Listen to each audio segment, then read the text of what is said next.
माहिती द्यायला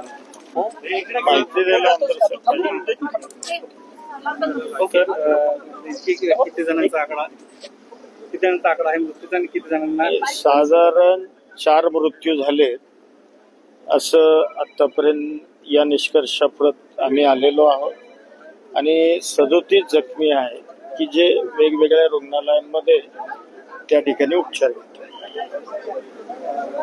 सर, राज्य सरकारचे मंत्री म्हणून तुम्ही आले आहात, या ठिकाणी काही मदत करण्याची घोषणा केली का? आढावा घेतलाय का? नाही, माझ्या पूर्वीच आपत्ती व्यवस्थापन मंत्री गिरीश भाऊ मी येण्यापूर्वीच या ठिकाणी आले आणि महाराष्ट्र शासनाच्या वतीनं मृतांना 5 लाख रुपये देण्याच्या संदर्भातला निर्णय सुद्धा त्यांनी या ठिकाणी घोषित केलाय असं या ठिकाणी माझ्या कानावर आलं. सर, परंतु संपूर्ण घटना पाहता दुर्लक्ष झालं असं वाटत नाही. दुर्लक्ष काय म्हणजे दुर्लक्ष असंही आपल्याला म्हणता येणार नाही, कारण या पुलावरून वाहतूक करू नये, या पुलावर कुणी जाऊ नये या संदर्भातला प्रतिबंधित बोर्ड हा पुलाच्या दोन्ही बाजूला लावण्यात आलेला होता.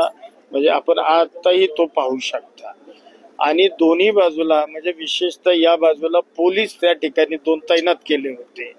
परत आपल्याला लोकांचा उत्साह माहिती आहे, वर्ष पर्यटन म्हणलं की एक वेगळ्या प्रकारचा लोकांमध्ये उत्साह असतो आणि त्या अनुषंगानं काही लोक त्या ठिकाणी एकत्र झाली आणि दुर्दैवाने ही घटना घडली. नाही, आता लोकांची चूक म्हणजे आता मुळामध्ये पूल हा नादुरुस्त होताच.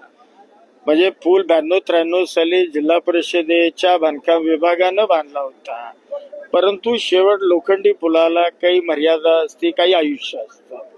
त्यामुळं ते आयुष्य त्याचं संपलं होतं किंवा तो गंज लावलेला होता. त्यामुळे प्रशासनानं बोर्ड लावलेले होते आणि या पुलावरनं कुणी जाऊ नये याकरता प्रतिबंधित केलं होतं.